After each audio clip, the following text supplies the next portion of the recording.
పరిశుద్ధమైన నామానికి మహిమ కలుగును గాక. కూడి వచ్చిన దేవుళ్ళందరికీ శుభములు, ఆశీర్వాదాలు దేవుడు దయచేయను గాక. నీ కృప నాకెంతో ప్రియమైనది, కను పాపలా నన్ను కాయుచున్నది. నీ కృప నాకెంతో ప్రియమైనది, అనుక్షణము నన్ను కాపాడి, అనుక్షణము నన్ను కాపాడి, నిత్యము నన్ను నడుపుచున్నది, నిత్యము నన్ను నడుపుచున్నది. మారని కృపయే, మారని కృపయే, నీ కృప నాకెంతో ప్రియమైనది, కను పాపలా నన్ను కాయుచున్నది. నీ కృప నాకెంతో ప్రియమైనది. చూడండి దేవుడు దేవుని యందు భయభక్తులు కలిగి జీవించుట. భక్తులు చెప్తా ఉన్నారు, దేవుని యందు భయభక్తులు కలిగి జీవించుట అది జీవపు ఊట అని దేవుని యొక్క లేఖన భాగం సెలవిస్తాం. యెహోవా యందు భయభక్తులు కలిగి జీవించుట ఏంటిదటంటే అది జీవపు ఊట అని దేవుని యొక్క భక్తుడు ఆ లేఖన భాగాల్లో మనము చూడవచ్చు. జీవపు ఊట లేదా జీవన సాధనము అని బైబిల్ లేఖనంలో మనం రాయబడినట్టుగా మనం చూడవచ్చు. సామెతల గ్రంథము చూడండి బ్రదర్, మరి సామెతల గ్రంథము 19వ అధ్యాయము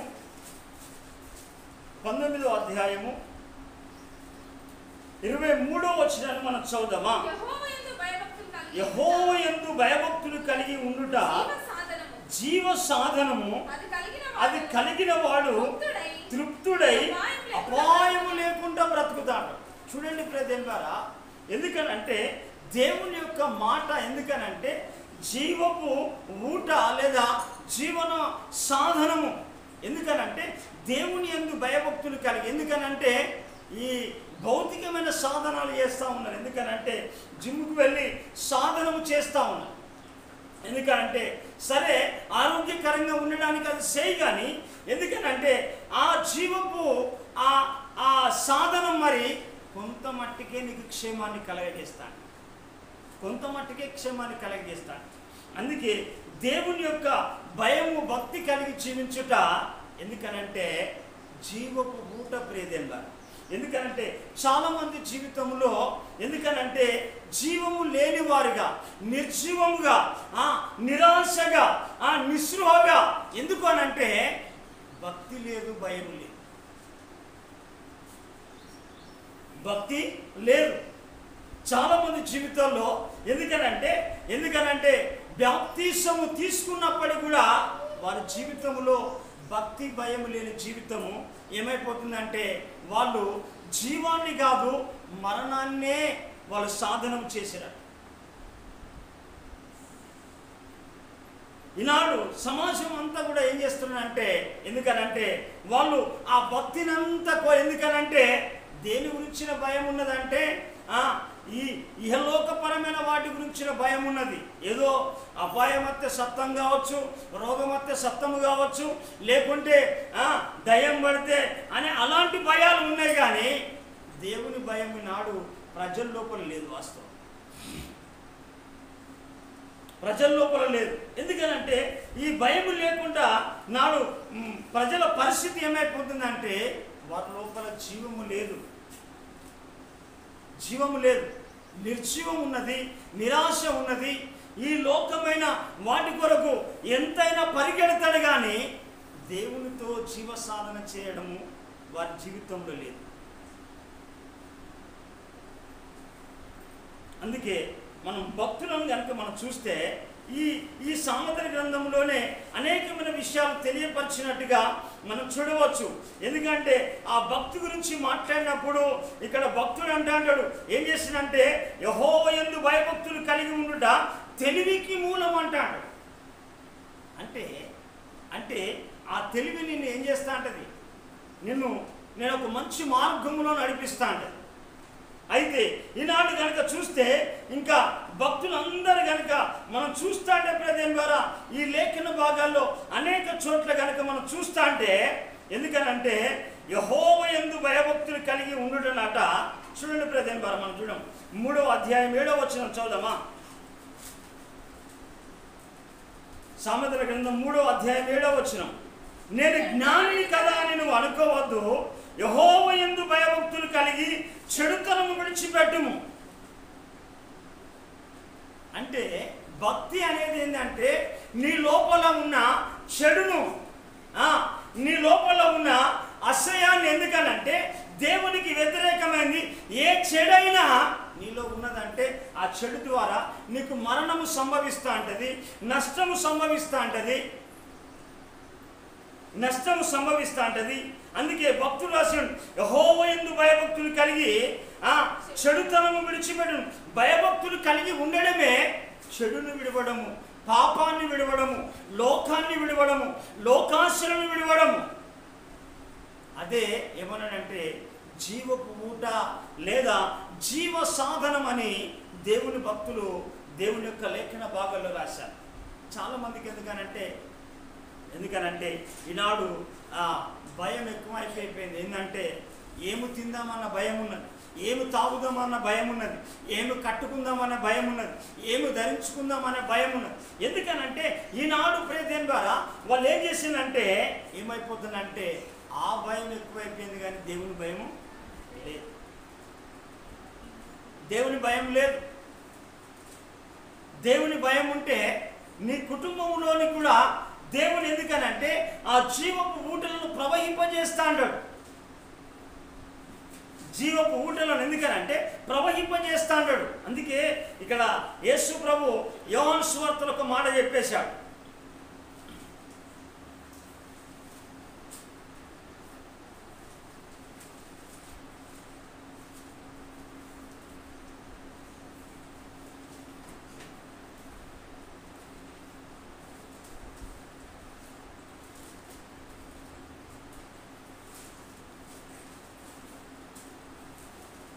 చూడండి యోహాను సువార్త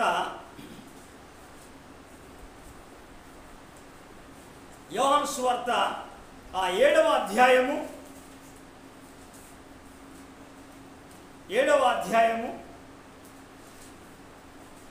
37వ వచనం 38వ వచనం చదువుదామా. చూడండి ఆ పండుగలో మహాదినమైన అంత్యదినమున యేసు నిలిచి ఎవడైనా తప్పికొన్న ఎడల నా యొద్దకు వచ్చి తప్పి తీర్చుకునవలెను. అందుకే ఏమన్నాడంటే ఆ సమరయ స్థితితో అన్నాడు, అమ్మా ఈ నీళ్లు తాగితే మరలా నీకు దాహం ఎత్తది,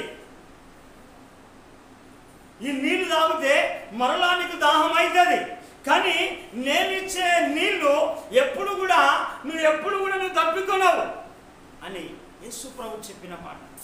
ఎందుకనంటే ఈ లోకమైన దాహం ఉన్నది కానీ దేవుని యొక్క దాహం లేదు వాస్తవంగా.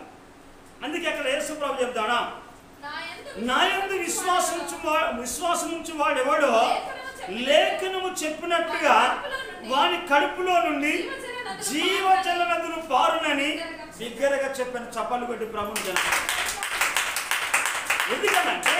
ఎందుకు అనంటే ఈనాడు భక్తి ఎంతగా పెరుగుతుందో విశ్వాసం అంత పెరిగి ఆ విశ్వాసము ద్వారా ఆ భక్తి ద్వారా ఏం జరుగుతుందంటే వాళ్ళ లోపల జీవజల నదులు ప్రవహిస్తూ ఉంటాయి. జీవపు బూటలు జీవపు సాధనముగా వాళ్ళు తయారైతా అంటాడు. కానీ ఏమైందంటే లోకాన్ని సాధనం చేస్తాను కానీ, తిండిని సాధనం చేస్తాడు కానీ, నిద్రను సాధనం చేస్తాడు కానీ తర్వాత దేవుని యొక్క భక్తి సాధనం చేయట్లేదు. దేవుని యొక్క భక్తి సాధనం చేయట్లేదు. ఎందుకనంటే వారి జీవితంలో నష్టము విలయతాండం ఆడుతున్నప్పటికీ కూడా గ్రహించలేని స్థితిలో ఉన్నారు ప్రజలు. అందుకే యేసు ప్రభు చెప్పిండు, ఏం చెప్పిండంటే వాళ్ళు అన్నాడు. ఎందుకనంటే ఇక్కడ మాట చెప్తా ఉంటాడు చూడండి, 6వ అధ్యాయం, అదే యోహాను సువార్త 6వ అధ్యాయము 26వ వచనము 27వ వచనం మనం చదువుదామా?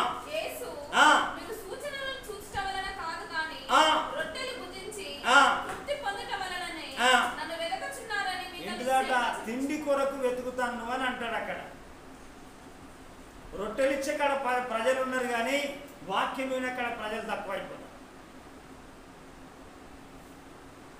అందుకే ఇర్మియా కాలంలో కూడా ఎందుకనంటే కీడొస్తుందని చెప్పేసి వంటలకు వర్పులకు పోయి ఏం చేసిందంటే వాళ్ళు బలి, ఎందుకనంటే ఏదైనా బలి అర్పించి అక్కడ మాంసం తింటే కీడిపోతుంది అనుకో.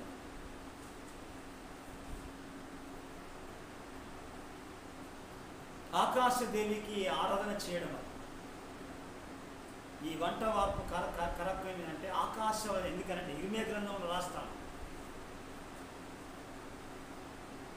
ఆకాశ వానికి దేవతకు ఏం చేస్తారంటే ధూపం వేయడం. అది కీడుపోతుందంటే కీడుపోదు, దుష్కార్యం కూడా పోదు. అందుకే ఇక్కడ యేసుప్రభు అంటాడు 27వ వచనంలో ఏమంటాడంటే క్షయమైన ఆహారం కొరకు కష్టపడకుడి కానీ నిత్య జీవం కలగజేయు అక్షయమైన ఆహారం కొరకే కష్టపడడి, మనిషి కుమారుడు దాన్ని మీకు ఇచ్చును. ఇందుకై తండ్రి అయిన దేవుడు ఆయనకు ముద్ర వేసి ఉన్నాడు. ఎందుకనంటే మనుష్య కుమారుడు వచ్చిందే నిత్యమే ఏమి ఇవ్వడానికి వచ్చిండు, నిత్య జీవము కలగజేయడానికి వచ్చాడు.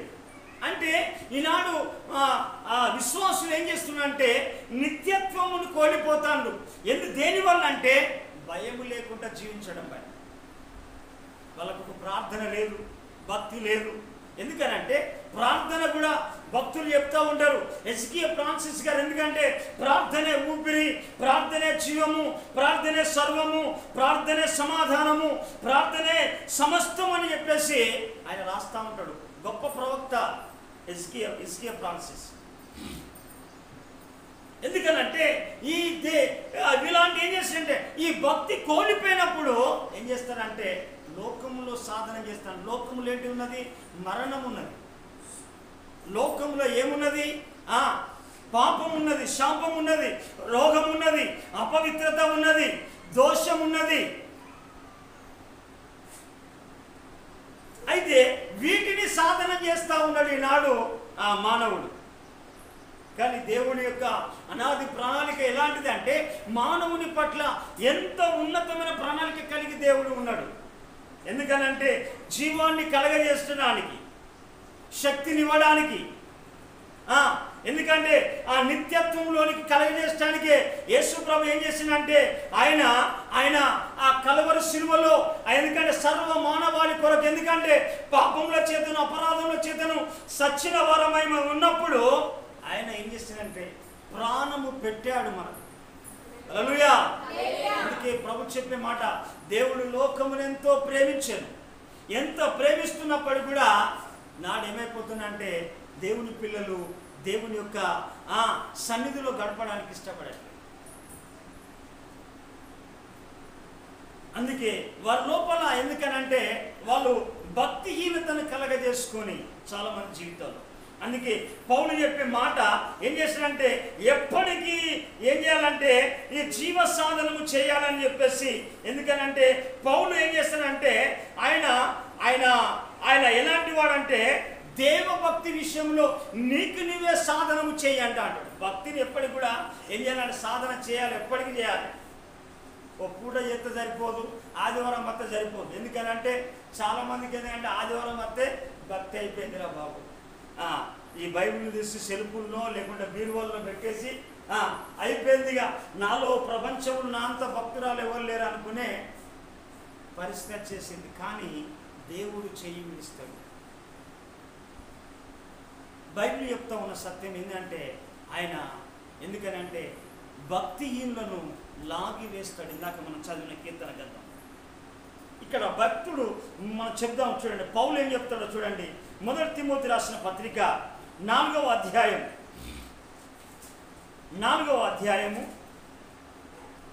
4వ అధ్యాయము 8వ వచనాన్ని మనం చదువుదామా?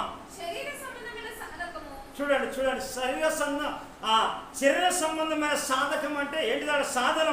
సాధకం అంటే ఈ జిమ్ కానీ అదంతా ఏంది, జిమ్ వాకింగ్ చెయ్యి మంచిదే. అది ఏం చేస్తుందంటే అది కొంచెం మట్టిగే నిన్ను ప్రయోజకునిగా చేస్తాడు. అది కొంచెం మట్టిగే. ఎందుకనంటే బైబిల్ రాంగ్ అయితే నేను కూడా రాంగ్.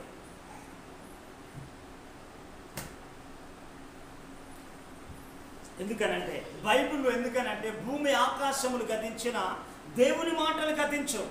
దాంట్లోకి వెళ్ళి సున్నైనని కానీ పొల్లైనని కానీ తప్పిపోవడానికి వీల్లేదు. భూమి అయినా గతిస్తుంది, ఆకాశమైనా గతిస్తుంది, కానీ దేవుని మాటలు గతించవు. అందుకే అక్కడ అంటాడు శరీర సంబంధమైన సాధకము కొంచెము మట్టుకేనట. ఏంటిదట? కొంచెం మట్టుకే ప్రయోజనము. ఎందుకనంటే మనోళ్ళు ఎందుకనంటే కొంచెం మంచిగా ఉంటే ఆరోగ్యంగా ఉంటే దేవుడు అవసరం లేదు. ఎందుకంటే భయం లేదు. ఆరోగ్యంగా ఉన్నా, 4 డబ్బులున్నా, తర్వాత 4 బంధువులు వచ్చినా, తర్వాత 4 రకాల ప్రజలు తనకు స్నేహితులు కలిగినా ఎవరు కావద్దంటే దేవుణ్ణి పక్కన పెట్టు. అంటే నువ్వు దేన్ని పక్కన పెడుతున్నావు అంటే జీవాన్ని పక్కన పెడుతున్నావు, మరణాన్ని సేవించడానికి ఇష్టపడుతున్నావు. చదవాలమ్మా. కొంచెం మట్టుకే ప్రయోజనకరము, కానీ దైవ భక్తి ఇప్పటి జీవం విషయంలోను రాబో జీవ విషయంలోను వాగ్దానముతో కూడినదై అది అన్ని విషయంలో ప్రయోజనకరమైనది. చెప్పలేదు, నువ్వు అన్ని విషయంలో ప్రయోజనమైన దాన్ని నువ్వు పక్కన పెట్టి అయ్యో ఇప్పటి వరకు పూట కడితే ఏశావు సంతతి ఎందుకంటే పొట్టకూడి కొరకే తన జ్యేష్ఠత్వాన్ని అమ్ముకున్నాడు.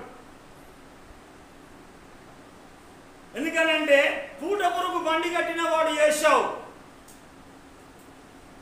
తిండి కొరకే ఏమైనా తన ఆలోచన అంతా తిండి మీదనే ఆలోచన. ఏశావు ఎందుకనంటే ఇదే కావాలి కానీ శరీర సంబంధమైన అలంకారం కానీ శరీర సంబంధమైన సాధకమే కానీ తర్వాత దేవుని గురించిన ఆలోచన లేదు. అందుకే దేవుని యొక్క ఆశీర్వాదాన్ని కోల్పోయిన వాడు ఏశావు. ఏశావు అంటేనే ఏంటిదంటే శరీర సంబంధమైన వాడు.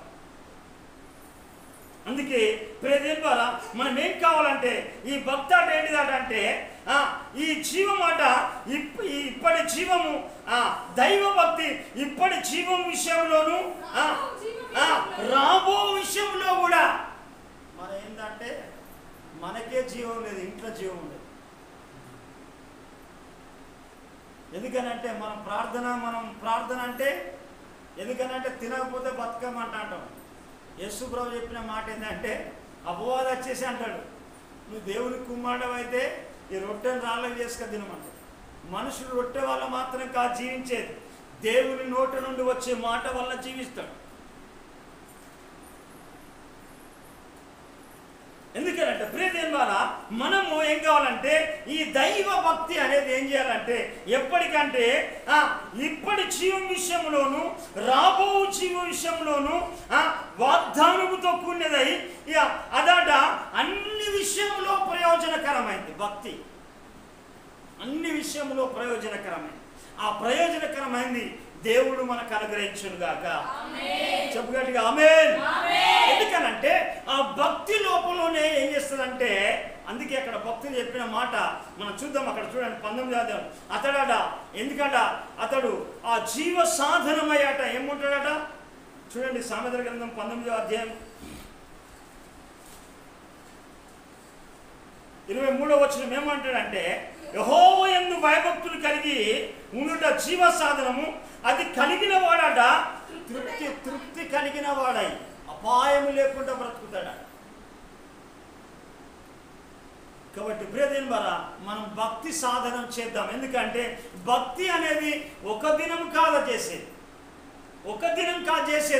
ఎప్పటికీ చేయాలి. అందుకే ఈ భక్తుడు రాసిన మాట మనం ఇంకొక మాట కూడా చూపెడదాం, చేసేసి ముందుకు వెళ్దాం.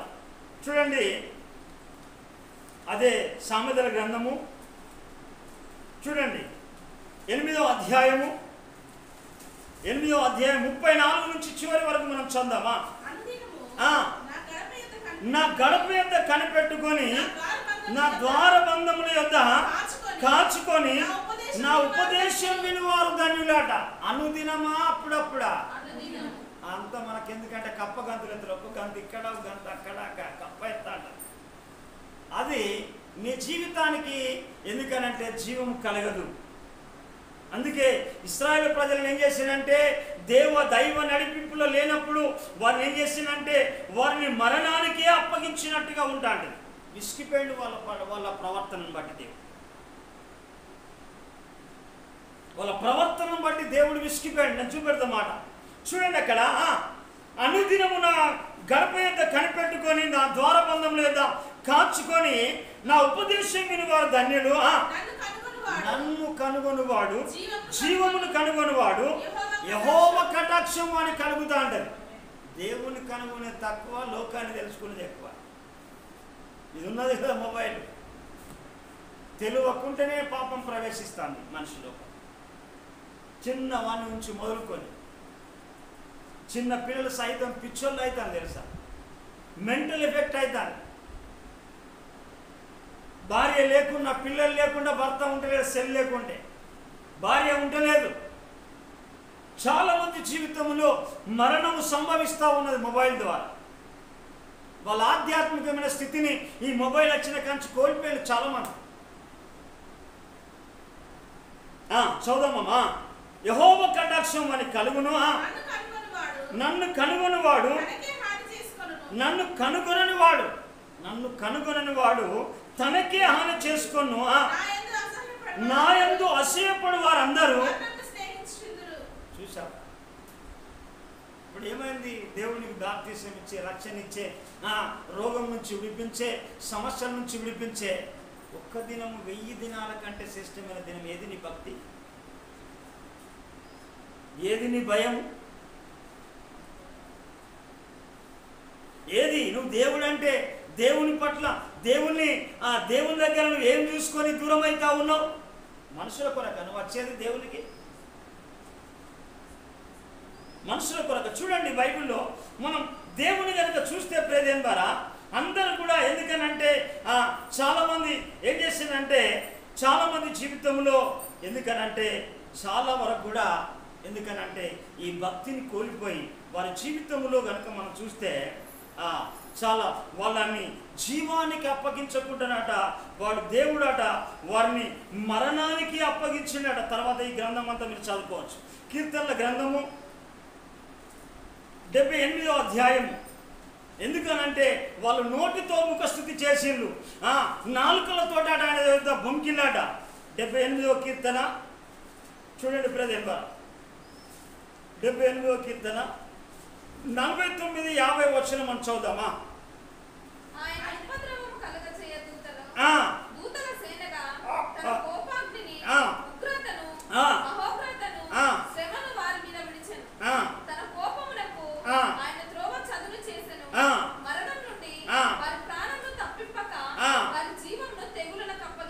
చూసావు ప్రేదేం గారు ఎందుకనంటే దేవుణ్ణి, అందుకే ప్రవక్త ఆయన యెషయా అంటాడు, నువ్వు మనుషులను విసిగించడం చాలక నన్ను కూడా విసిగిస్తావా? దేని ద్వారా విసిగిస్తావు? దేవునితో నడవకుండా ఏ విధంగా నువ్వు విసిగిస్తున్నావు మనం ఆలోచన చేసుకోవాలి. మన ప్రవర్తన వల్ల దేవుడు ఎంత విసిగిపోతా ఉన్నాడు. దేవుడు వారి జీవితంలో ఎన్నోసార్లు పలుమార్లు కూడా కోపం అణుచుకున్నప్పటికీ కూడా చూడండి అక్కడ పై మాట ఉంటాట చూడండి 38వ వచనం 37-38. నోటి మాటతో వారు ఆయనను ముఖస్తుతి చేసి తమ నాలుకలతో ఆయన యొక్క బొంకిరి. అయితే ఆయన వాత్సల్య సంపూర్ణుడై వారిని నశింపజేయక వారి దోషము పరిహరించువాడు. తన ఉగ్రతను ఏమాత్రము రేపుకొనక పలుమారు కోపం అణుచుకొనివాడు. చూడండి అణుచుకున్నా కానీ ఏం చేస్తా ఉన్నాడు? అయ్యా లాస్ట్కి వచ్చినాక అంటాడు, అయ్యా నేను ఎన్ని సంవత్సరాలు దేవుని నమ్ముకో, నాకు దేవుడు ఏం చేసాడు? నీ సరైన భక్తే నీకు లేదు, నీ లోపల జీవం లేదు. నీ లోపల జీవం ఉంటే మీరు ఇతరులకు స్పెండ్ అవుతాడు జీవం.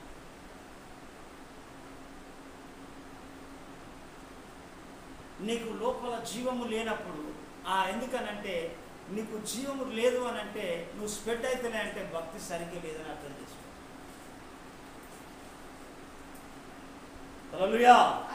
కాబట్టి ప్రియమైన మరొక మాట మనం చూసుకుందాం. ఎందుకనంటే బైబిల్లో మనం చూడవచ్చు. ఎందుకనంటే ప్రార్థన జీవితం, ప్రార్థన అనేది చాలా ప్రాముఖ్యమైనది. ఎందుకనంటే ఈ భక్తికి, ఎందుకనంటే భక్తి చేస్తున్నాం అన్న దానికి ప్రార్థనే నిదర్శనం. ప్రార్థన అంటే నువ్వేం కావాలంటే దేవునితో మాట్లాడి సంభాషించడం. నువ్వు ఈ భక్తి చేస్తున్నామన్న దానికి నిదర్శనం ఏంటంటే దేవుడు నీ సంభాషణ వింటా ఉంటాడు. నువ్వు చేసే ఆ ప్రార్థనను ఏం చేస్తాడంటే ఎప్పటికీ వింటా అంటాడు, గ్రహిస్తా అంటాడు.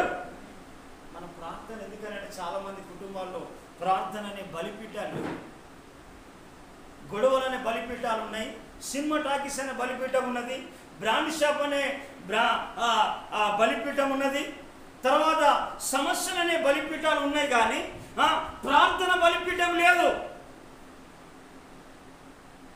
భక్తి అనేది ఎందుకనంటే మానవుడు దేవుడు కలుసుకునేదే ప్రార్థన స్థలం.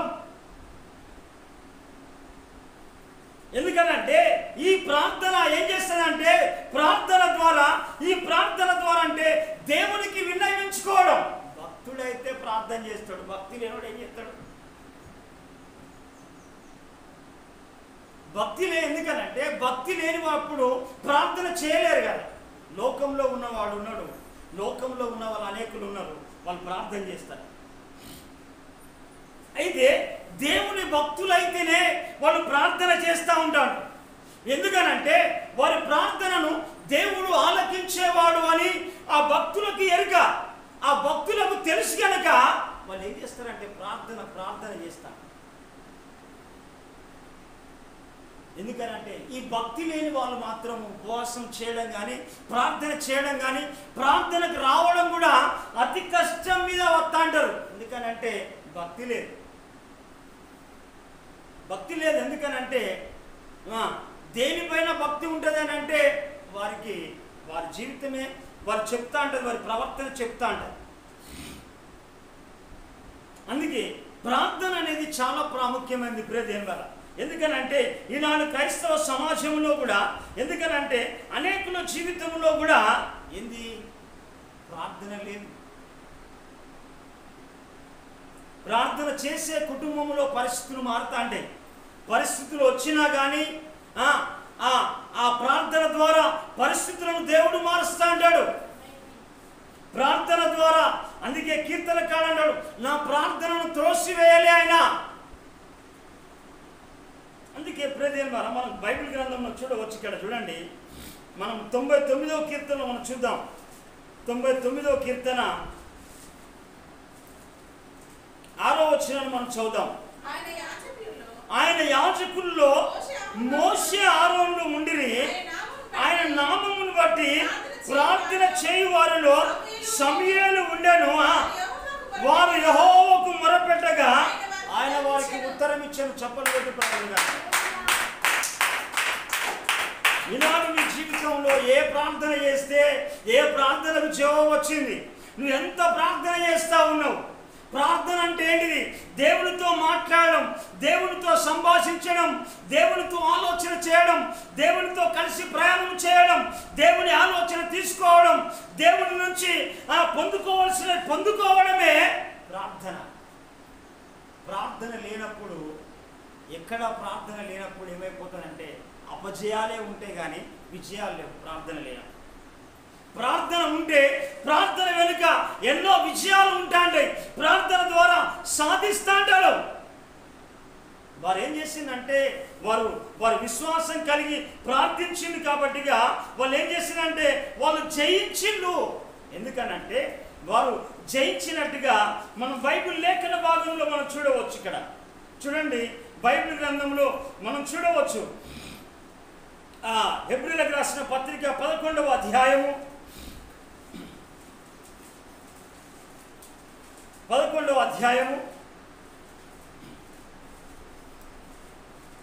33వ వచనం నుంచి 34వ వచనం వరకు చదువుదామా? వారు విశ్వాసము ద్వారా రాజ్యమును జయించిరి, నీతి కార్యములు జరిగించిరి, వాగ్దానములు పొందిరి, సింహముల నోళ్లను మూసిరి, అగ్ని బలములు చల్లార్చిరి, ఖడ్గద్వారములు తప్పించుకొనిరి, బలహీనులుగా ఉండి బలపరచబడిరి, యుద్ధములో పరాక్రమశాలులై ఉన్నారు. చూడండి ప్రియదేవారా, ఏందంటే వారి విశ్వాసము ఏందట, ఏం చేస్తా అంటది, జయించిండు, ఓడిపోలే. నేడు క్రైస్తవ సమాజం ఏమైపోతుంది, అనేకులు దేవుని పేరే కానీ ఏంది అంత ప్రార్థన లేదు. ఆ ప్రార్థన జీవితము ఎందుకనంటే చెల్లని జీవితం, అది చెల్లని జీవితం. ఎందుకనంటే ప్రియదేవ ద్వారా ఆ ప్రార్థన లేనప్పుడు నీ భక్తి వ్యర్థము చాలా. ఎందుకనంటే ఆయన ఏందట, వారు యాజకుల్లో మోషే ఆరోన్లో ఉంటే ఆ మోషే ఆరోన్లతోటి సమూయేలు ప్రార్థన చేస్తున్నాడు. వారి ప్రార్థనకు ఆయన ఉత్తరం ఇచ్చాడు. నువ్వెంత ప్రార్థన చేస్తాను, ఎంత ప్రార్థన చేస్తావు? రోజుకు గంట చేయగలుగుతున్నావా? ఓ 5 నిమిషాలు చేస్తావు, మా అంటే 3 నిమిషాలు చేస్తావు. ముప్పు మీద ఉప్పు వేసినట్టుగా పుట్టుకు పట్టకంట అంటారు. దానికి అది కూడా గంతే ఉంటాడని నీ పరిస్థితి. అందుకే ఈనాడు ఎందుకనంటే వారి ఆధ్యాత్మికమైన గ్రోత్ ఆగిపోయింది. ఎందుకనంటే వారి ప్రార్థన దేవుడు వాళ్ళని నడిపిస్తలేదు, వాళ్ళే నడుస్తా అంటే ఇష్టమైతే వస్తారు, కష్టమైతే. అంటే దేవునికి వీరికి చాలా సంబంధము, చాలా తక్కువ ప్రియత. అందుకే ప్రార్థన అనేది ఏంటంటే ప్రార్థన ద్వారా ఏం చేస్తారంటే సాధించడము. ఏదైతే మనం సాధించలేకపోతున్నాము, ఏదైతే జయించలేకపోతున్నామో ప్రార్థన ద్వారా సాధించాలి, జయించాలి. అంటే ప్రార్థనలో ఏం చేయాలంటే మనం మెలకువ కలిగి, పట్టుదల కలిగి, స్థిరంగా ఉండి, నిలకడగా ఉండి మనం ప్రార్థన చేయాలి. ప్రార్థన లేకుంటే మనం చేయలేము. అందుకే భక్తులు చెప్పే మాట నేను ఎందుకనంటే 2 నిమిషాలు కాగానే విసిగిపోతాము, అసహించుకుంటా అంటది, సోమరితనం కలుగుతూ ఉంటుంది, నిద్ర మొత్తం వస్తా అంటది, ఆయాసం వస్తా అంటది. ఏం చేస్తానంటే మొబైల్ చూసుకుంటా అంటాడు. ఎందుకనంటే ఇదైతే అంటది. ఒక వ్యక్తి ఏమైపోతానంటే వారి జీవితంలో ఏమైపోయింది అన్న, ఒకసప్పుడు మేము ఎంతగా చేసాం, ఇప్పుడు జర్నీ చేయాలంటే చాలా కష్టమవుతుంది. కారణం ఏంది? అపవాది భయం పెడతాము, అపవాది సమస్యలకు గురి చేస్తుంది, అపవాది అనార్థాలకు దారి తీస్తూ ఉన్నది, అపవాది ఏం చేస్తూ ఉన్నది, అపజయాలను తీసుకొస్తుంది, నష్టం తీసుకొస్తుంది. కానీ విశ్వాసి గ్రహిస్తలేడు, విశ్వాసి గ్రహిస్తలేడు. ఎందుకనంటే విశ్వాసం లేదు, నమ్మకం లేదు. ప్రార్థన చేయాలని, దేవుడు ప్రతిఫలం ఇస్తాడని, ప్రభు దేవుడు సాయం చేస్తాడని, దేవుడు దాని ద్వారా తన కార్యాలు జరిగిస్తాడని, నాకున్న నా జీవితంలో గొప్ప విజయాన్ని కలగజేస్తాడని నమ్మకం లేదు. డాక్టర్ల పైన, ఇతర వ్యక్తుల పైన ఆధారపడతా ఉన్నారు తప్ప దేవుని పైన ఆధారపడట్లేదు. దేవుని పైన ఆధారపడట్లేదు. ఎందుకనంటే దేవుని పైన ఆధారపడి నువ్వు పడుతున్నావు అంటే నీ ప్రార్థన జీవితం కనబడతా అంటే నువ్వు ఎంత ప్రార్థన చేస్తావు, ఆ ప్రార్థన ద్వారానే దేవుడు తన కార్యాన్ని మొదలు పెడతాడు. నువ్వు ప్రార్థన ప్రారంభిస్తా అంటే. అందుకే ఏం చేస్తారంటే మనం 27వ కీర్తనలో కూడా మనం చదివాం. ఇందాక 28వ కీర్తనలో కూడా ఇక్కడ మనం ఒక మాట మనం చదివాము. ఇందాక మనం కనుక చూస్తే ఈ 28వ కీర్తనలో భక్తుడు చెప్తా ఉంటాడు. ఇక్కడ అంటాడు చూడండి, అక్కడ తన వేదనంతా తెలియపరుస్తా అంటాడు. మొదటి వచనమా,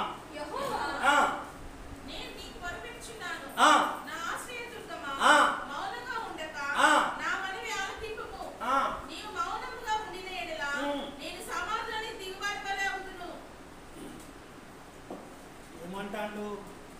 సమాజం కాదు, సమాధిలోనికి దిగువారి వగలే అగుతున్నావు అంటాడు. అంటే అయ్యా నా పరిస్థితి అలా ఉన్నది అంటే ప్రియదేవ గారా ఆయన ఆ విధంగా చేసుకుంటూ అంటాడు. ఇక్కడ అయ్యా భక్తిహీనులను లాగివేసినట్టుగా, భక్తిహీనులను పాపం చేయువారిని లాగివేసినట్టుగా నన్ను లాగివేయకు, నన్ను త్రోసివేయకు, నన్ను తృణీకరించకు, నన్ను నెట్టివేయకు. అయ్యా నా విజ్ఞాపనని ఆలకించు. నీ పరిశుద్ధాలయంలో నేను చేతులెత్తి ప్రార్థన చేసినప్పుడు నా విజ్ఞాపన దాన్ని ఆలకించి నా ప్రార్థనకు ప్రత్యుత్తరం ఇవ్వు అని అంటాం. మనం ఎందుకనంటే ఈనాడు ప్రార్థన లేదు వాస్తవంగా. తిండి మీద జాస, బట్ట మీద ఆశ, తర్వాత ఇవి చావలే. ఎందుకనంటే ఇవే ప్రాముఖ్యం అనుకుంటా ఉన్నాడు. కానీ ఎందుకనంటే made in China, made in China ఇప్పుడు ఏమైపోయింది? మేడ్ ఇన్ చైనాను కొట్టు, యూట్యూబ్లో కొడతావా, నీ మొబైల్లో కొడతావా, టీవీలో చూస్తావా, చూడు ఎలా కొట్టుకపోతుందో చూడు. ఎందుకంటే వాళ్ళు మా జ్ఞానం ఉన్నది చాలు, మా బలం ఉన్నది చాలు, మాకు తిరిగే లేదు, మాకు దేవుడు ఎందుకు అనుకున్నాడు. రేపు యూట్యూబ్ అంతా సెర్చ్ చేయి. కానీ వాళ్ళు అనుకున్నారు మేడ్ ఇన్ చైనా అంటే మొత్తం స్టేట్ లెవెల్ భారతదేశం మొత్తంలో కూడా ప్రపంచ దేశంలో ఐటెం కనుగొన్నాం అనుకున్నాం. కానీ ఈ మేడ్ ఇన్ చైనా ఇప్పుడు ఏమైపోయిందో చూడు ఒకసారి యూట్యూబ్.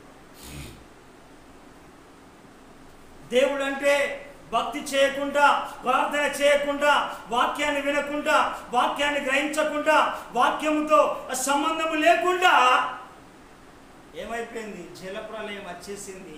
మేడ్ ఇన్ చైనా కొట్టుకపోతాను, కార్లతో సహా, బిల్డింగ్లతో సహా కొట్టుకపోతాను.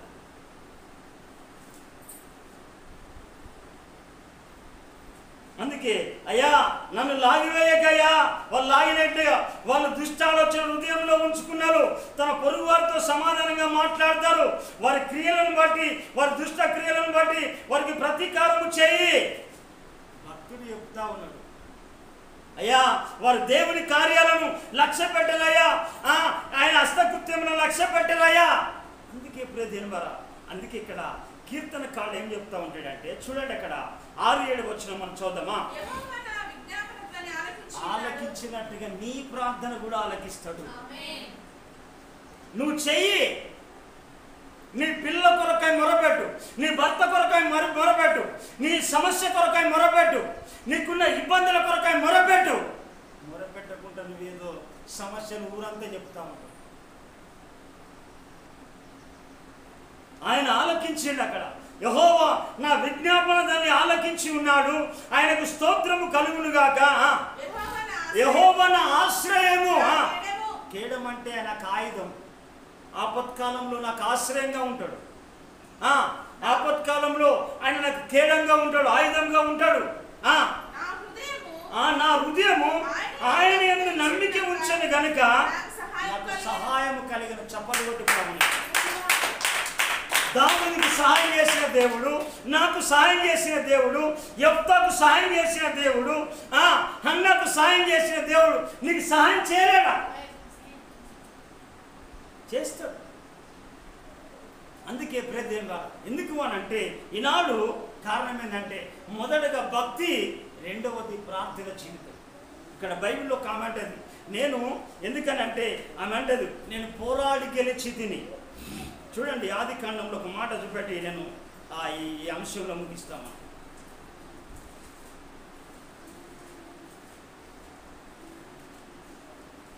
ఆది కాండం 30వ అధ్యాయం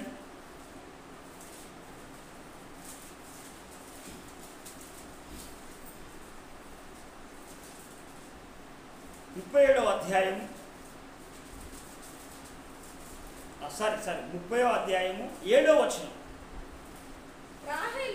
రాహేలు దాసి అయిన బిల్హా తిరిగి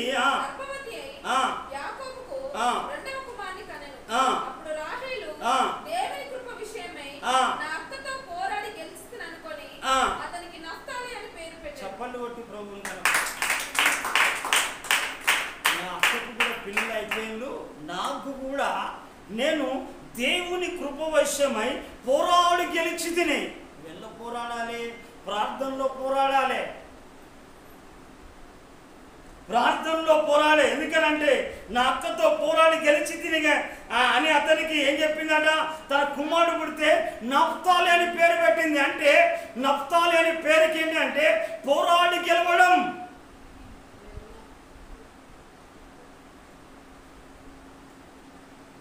ఈ పోరాటం ఉంటుంది కానీ, ఈ లోకమైన పోరాటం ఉంటుంది కానీ ప్రార్థన పోరాటం లేదు. సాధించలేవేమి, పోగొట్టుకుంటావు తప్ప ఏమి సంపాదించుకోలేవు.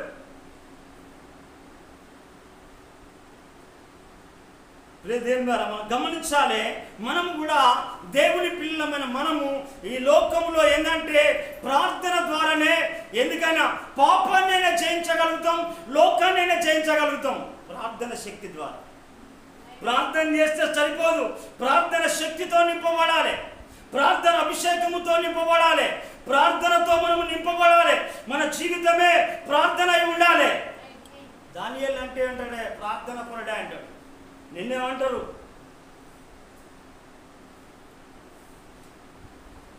అందుకే జీవితంలో ఎందుకంటే ప్రేదేని ద్వారా మనం గెలవాలి అని అంటే ప్రార్థన కావాలి. అందుకే మరొక మాట చెప్పేసి నేను ముగిస్తాను. ప్రేదేని ద్వారా ఒక మాట చెప్పేసి మనము ముగిస్తాను త్వరగా.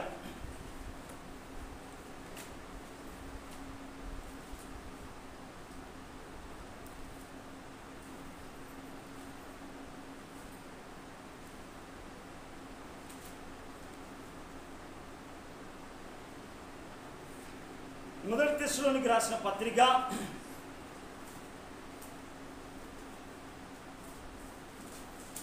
2వ అధ్యాయము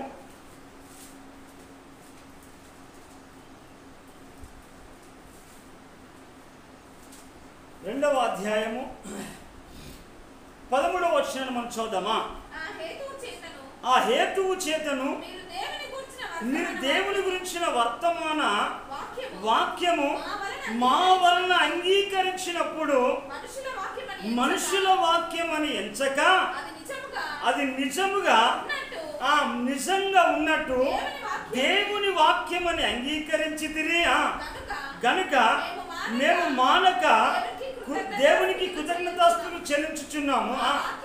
ఆ వాక్యమే విశ్వాసులైన మీలో కార్యసిద్ధిని కలగజేస్తుంది. చప్పట్లు కొట్టి ప్రార్థన. ఏం చేస్తారు మీరంతా? మనుషుల వాక్యం అని అనుకుంటా అంటారు. ఇది దేవుని మాట. మనుషులు ఎందుకనంటే దేవుడు నిలబడితే చెప్పే మాట ఏంటంటే చాలా మంది అనుకునేది మా గురించే చెప్తాను, అది నీ గురించి చెప్పడానికి పని పాట లేదు ఇక.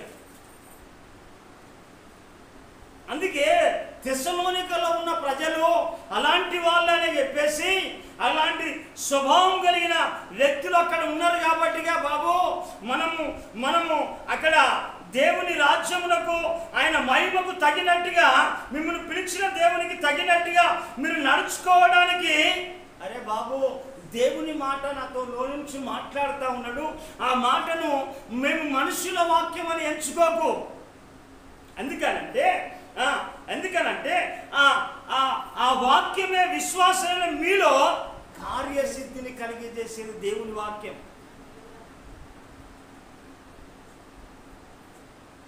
దేవుని వాక్యము ఎందుకనంటే నీ మనసు ఆ వాక్యం వచ్చినప్పుడు నీ ప్రవర్తన అలా ఉంటే నువ్వు సరి చేసుకో.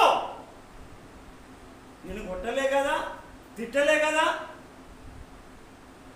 నీ ప్రవర్తన ఆ వాక్యానికి ఆ చెప్పినట్టుగా ఉంటే మార్చుకో. మనసు తప్పేమున్నది?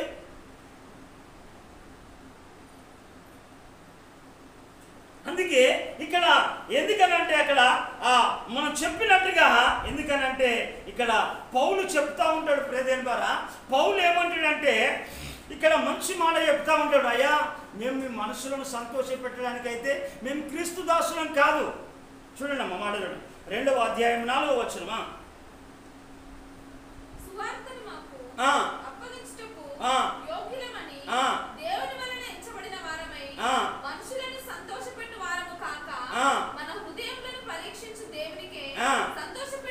దేవుణ్ణే సంతోషపెట్టే వారమై ఉన్నాం బాబు. ఎందుకనంటే నేను కూడా చెప్పే మాట ఏంటంటే నేను మనుషులను మభ్యపెట్టి సంతోష పెట్టడానికి కాదు. ఇది నీకు దేవుని యొక్క వాక్యం అలాగైతే కార్యసిద్ధి నీ లోపల జరగదు. అందుకే ఈనాడు ఏమైపోతుందంటే వాక్యాన్ని విశ్వసించట్లేదు, వాక్యాన్ని అనుసరించట్లేదు, వాక్యానుసారంగా ప్రవర్తించలేకనే అనేకులు చెల్లా చెదిరైపోతారు. వాక్యం లేదు, కార్యసిద్ధి చేసే వాక్యం. అందుకే ప్రియదేవుని ద్వారా ఎందుకనంటే ఇక్కడ చెప్పే మాట ఏం మాట అంటే ఎందుకనంటే మేము అక్కడ చెప్పే మనుషుల వాక్యమని ఎంచక, మనుషులు దాయింది మా గురించే చెప్తాడు ఆయన, నాకేం పని లేదు. అందుకే ప్రియదేవుని ద్వారా మనము ఎప్పుడైనా, ఎందుకంటే ప్రియదేవుని ద్వారా దేవుడు హెచ్చరించినప్పుడు, దేవుడు ఖండించినప్పుడు, దేవుడు ఆజ్ఞాపించినప్పుడు శిరస్సు వంచావునయ్యా, అలాంటి వ్యక్తిని నేనే, నా జీవితాన్ని నేను మార్చుకుంటే నీ జీవితం మారుతుంది. నాకు దేవుని వాక్యం వచ్చింది, అప్పుడు మంచిగా కళ్ళు తాగేసేసి తర్వాత ఆదివారం అయిపోయిన తర్వాత కళ్ళు తాగేది. నేను అనుకునేది ఎందుకనంటే ఒకరోజు దేవుని యొక్క వాక్యం వచ్చేసింది. ఏమని వాక్యం వచ్చేసిందంటే మనం చూస్తే ఎఫ్ఎస్సిలో రాసిన పత్రికలో ఇక్కడ మాట ఉంటాంటది. ఎఫ్ఎస్సిలోకి రాసిన పత్రికలో ఇక్కడ ఒక మాట రాయబడి ఉంటాంటది. ఆ ఎఫ్ఎస్సి గ్రంథంలో అక్కడ ఒక మాట రాయి ఉంటుంది. ఎందుకనంటే అక్కడ మీరు మద్యముతో మత్తులై ఉండకూడదు అని అంటది. అక్కడ చూడండి, ఎఫ్ఎస్సిలోకి రాసిన పత్రిక 5వ అధ్యాయం